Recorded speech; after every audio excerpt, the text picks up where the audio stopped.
반갑습니다. 미풍입니다. 세금과 이자 부담, 내가 호구냐? 네, 저는 호구였습니다. 여러분들도 모두 다 호구고, 이 방송을 보는 모든 분들, 시청자 여러분들 전부 다 호구입니다. 장담합니다. 저도 호구고 여러분들 전부 다 호구다. 우리 모두 다 손잡고 손에 손잡고 호구가 되었다. 네, 그 이유를 한번 보겠습니다. 각종 세부담 더 커져서 올해 공시지가가 10% 올라간다고 합니다. 여러분들 충격적인 얘기가 아닐 수 없습니다. 집값이 안정이 된다고, 집값이 폭락한다고, 하락한다고 매일 집을 팔아라고 떠들던 사람들이 이제 표준주택 공시지가를 10% 올해 올린다고 합니다. 희한한 일이죠. 자, 여러분들 보시면은 공시지가 올라가게 되면은 엄청난 영향이 생기게 됩니다. 여러분들한테 어떤 영향이 생깁니까? 특히 재산세, 종부세 다 올라가죠. 그 다음에 건강보험료 올라갑니다. 그리고 여기에 부수적으로 30여 가지, 네, 각종 여러분들 내야 될 뭐 세금뿐만 아니고 여러 가지, 네, 공과금, 부과금 다 올라갑니다. 30여 가지예요. 30여 가지. 한 번에 다 올라갑니다. 여러분들 이게 가장 무서운 거죠. 그래서 이 공시지가를 올리는 이유를 한번 또 생각을 해야 되는데 저는 납득이 안 되는 거예요. 지금 최근에 보시면은 1, 2억 원씩 지금 아파트 값이 급락하는 단지들이 많습니다. 그런데 공시지가를 왜 올립니까? 그래서 이거를 저는 모순이라고 합니다. 네, 절대 뚫리지 않는 방패와 모든 것을 다 뚫을 수 있는 창, 모순 두 개, 이 모순이 창과 방패가 대결을 하는 거죠. 그래서 결과가 없는 거죠. 그래서 우리는 전부 다 호구가 되고 있다. 그렇습니다. 땅값 4% 오를 때 공시지가 10% 상승하고, 그래서 전국 공시지가 상승률, 땅값 상승률의 2.4배. 그런데 올해는 1월이죠. 올해는 만만치가 않습니다. 올해도 그렇다면은 공시지가 올리는 폭 10%를 우리가 땅값이 뭐 주택가격, 주택가격, 표준지 10% 올라갈 수 있나요? 지금 상황에서. 금리 매일 올린다 그러고 여러 가지 지금 뭐 인플레 때문에, 아니면은 지금 뭐 부동산 가격 잡는다고 그 난리를 피우면서 공시지가를 올리고 있는 겁니다. 네, 그래서 지금은, 그래서 이게 문제가 쉽지가 않습니다. 문제가 쉽지 않은데, 만약에 이런 식으로 이제 공시지가를 올리다 보면은 어떤 현상이 나오겠습니까? 지금 내 집이 10억이야. 네, 시세는 10억이야. 그런데 공시지가는 어떻게 되냐? 이런 식이 되면은, 네, 공시가가 보시면은 12억이 되는 거예요. 공시가가 더 비싼 거야. 시세란 것이 무엇입니까? 시세. 이거는 매매죠. 매매를 위한 가격입니다. 공시지가는 뭐죠? 공시가는 이게 뭐죠? 이거는 세금을 내기 위한 가격입니다. 세금을 내는 가격이 매매 가격보다 높아지는 현상이 앞으로 지금 등장할 수밖에 없는 상황이 된 거죠. 그래서 이거는 이유를 물어보니까 이거예요. 2035년까지 현실화율을 90% 목표로 하고 있다는 겁니다. 여기서 현실화율이 뭐죠? 시세에 맞춘다는 겁니다. 시세와 매칭을 시키겠다는 겁니다. 그럼 이거는 공시지가의 의미가 없는 거예요. 세금을 매기기 위한 가격이 공시지가인데 의미가 뭐가 있습니까? 그냥 사고 파는 가격으로 그냥 세금을 때리면 되지. 자, 여러분들이 이게 굉장히 큰 문제가 된다고 생각하는 겁니다. 그래서 여러분들이 이거는 다 호구가 되는 겁니다. 호구. 전 세계 모든 국가는, 대부분의 국가는 공시가격을 어떻게 매기고 있습니까? 공시가. 세금을 매기는 가격 공시가를 50% 이내로 두고 있습니다. 왜 50% 이내로 두고 있습니까? 네, 이유가 하나 있습니다. 세금이란 것은 무엇에 맞추고 있습니까? 기준. 세금을 내는 기준이 무엇이죠?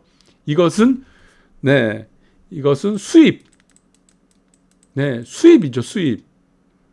가장 중요한 수입과 소득입니다. 수입과 소득이 없는 상태에서 자산을 가지고 있다? 네, 세금을 낼 수가 없는 겁니다. 왜? 내가 벌어다 들이는 돈이었기 때문에. 네, 그래서 자산을 기준으로 세금을 매기는 게 아니에요. 자산을 중심으로 세금을 매기는 경우는 우리나라밖에 없습니다. 대부분의 모든 선진국, 다른 나라들은 세금을 무엇을 기준으로 삼느냐? 소득입니다. 소득과 수입이에요. 자산을 기준으로 세금을 매기다 보면은 큰 문제가 생깁니다. 특히 나이가 많으신 분들, 아니면은 수입은 없는데 뭐 야산이라든가 아니면 논밭을 갖고 있는 사람들, 어떻게 그 세금을 낼 수가 있습니까? 그래서 이게 문제가 되기 때문에 대부분의 모든 국가들, 99%의 대부분의 국가들은 세금의 기준은 소득과 수입이란 겁니다. 수익, 소금, 소득, 수입, 수익.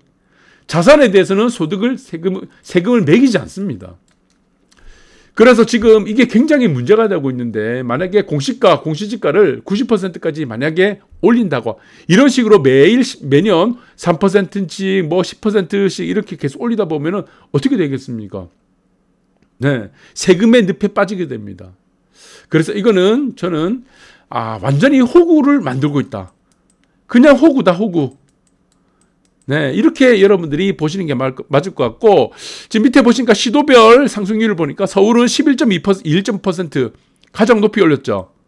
그리고 세종, 그 다음에 대구. 세종 많이 빠지잖아요. 대구도 많이 빠지고, 부산도 10.41%, 경기, 이런 식으로 다 호구 만드는 순서다. 이렇게 보시면 될 것 같습니다. 또 하나 우리가 호구를 만드는 게 있습니다. 지금은 이제 공시가를 가지고 이제 사람들을 호구로 만들죠. 말도 안 되는 호구를.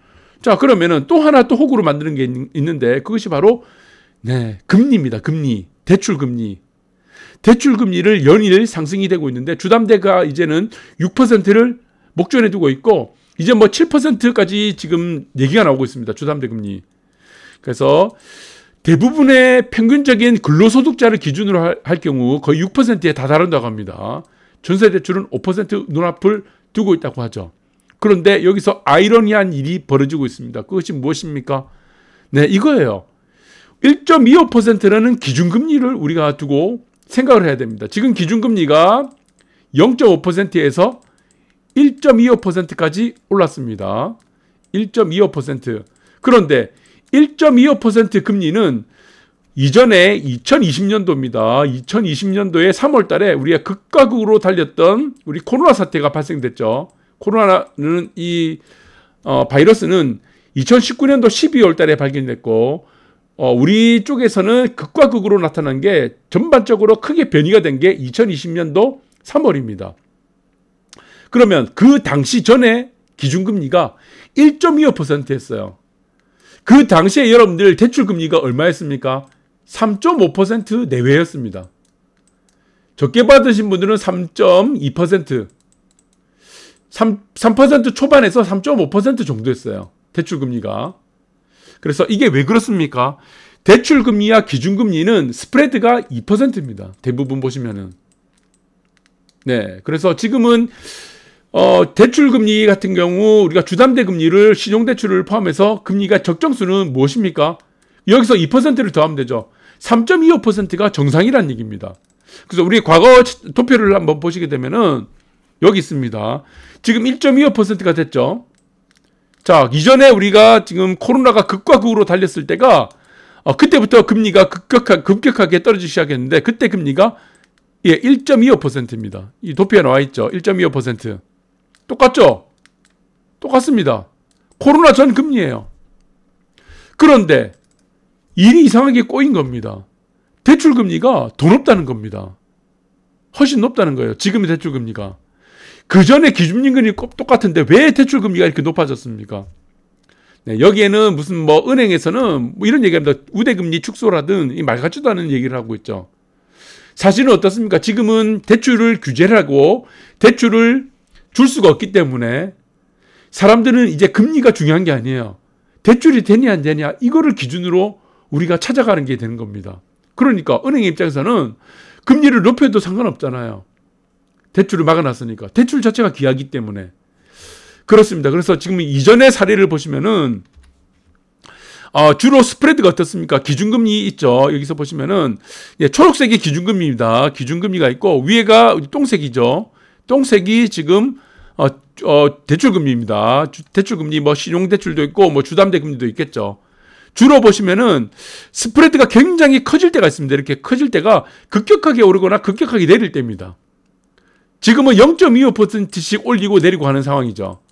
자, 이럴 경우에는 주로 이 차이가 있습니다. 이런 차이가 있죠. 요 차이가 있습니다. 다 차이가 있죠. 이런 차이가 있는데 이게 보통 보면은 2% 내외라는 것이다. 그래서 기준금리에서 2%를 스프레드 2%를 플러스 시킨 것이 평균적인 대출금리였다. 그리고 여러분들 보시면은 대출금리가 주로 주담대 금리가 6%에 근접하게 되면은 사실상 대출을 받아서 집을 사는 것이 굉장히 어렵습니다. 이전 사례도 마찬가지죠.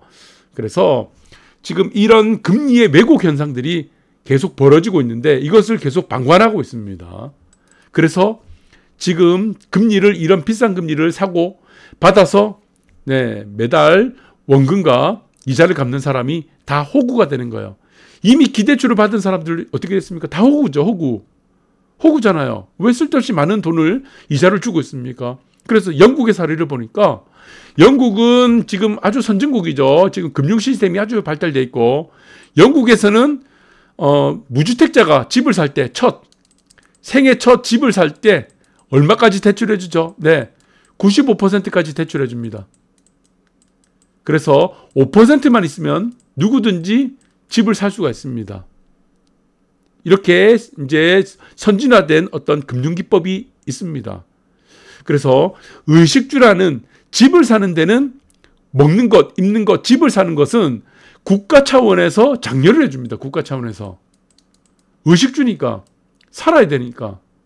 이거를 건드리지 않아요. 어떤 국가도요. 의식주는 먹고 사는 문제는 절대로 건들지 않습니다.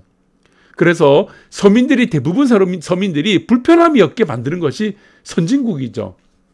미국의 사례 한번 볼까요? 미국도 마찬가지입니다. 미국은 시원합니다. 11억 원까지 정부에서 보증을 해줍니다. 정부에서. 그러니까 11억 원까지는 내가 돈이 없어도 돼. 그 이상의 집을 살 때는 내가 돈이 있어야 되죠. 그래서 파이낸스를 이렇게 낼 때는 신용을 봅니다. 신용을 보는데 그 신용에 합당하게 되면은 정부에서 보증서를 끊어줍니다. 정부 보증을 해서 11억 원까지는 영국은 5%고 미국은 11%까지는 내가 돈이 없어도 집을 살 수가 있습니다. 신용만 있다고 그러면. 그래서 지금도 미국도 마찬가지지만 집값이 올랐다고 정부 보증 한도를 올려서 대출을 받을 수 있다. 보증서만 들고 가면은 은행에서 11억 원까지는 아까 11억 원까지는 집을 사는데 아무 어려움이 없다. 그래서 지금은 DSR이라는 희한한 거를 지금 적용하고 있습니다. 지금 DSR을 어떻게 의식주에 적용하나요? 이거 말이 안 되잖아요. 미국과 영국이 바보입니까? 지금 어느 나라에서 의식주를 가지고 DSR을 적용하나요? 그래서 이걸 뭡니까? 이거를 DSR을 적용하는 순간 어떻게 되는 겁니까? 우리는 호구가 됩니다. 호구. 모든 사람들이 다 호구 되는 거예요. 그래서 지금은 세금에 따라서 우리는 호구가 되고 또 담보대출, 주담대, 신용대출, 대출에 따라서 우리는 또 호구가 되고 있습니다. 그래서 이거를 우리가 일타쌍피로 이중호구라고 얘기를 합니다. 여러분들 한 번쯤 생각하시는 시간이 되었으면 좋겠습니다. 감사합니다.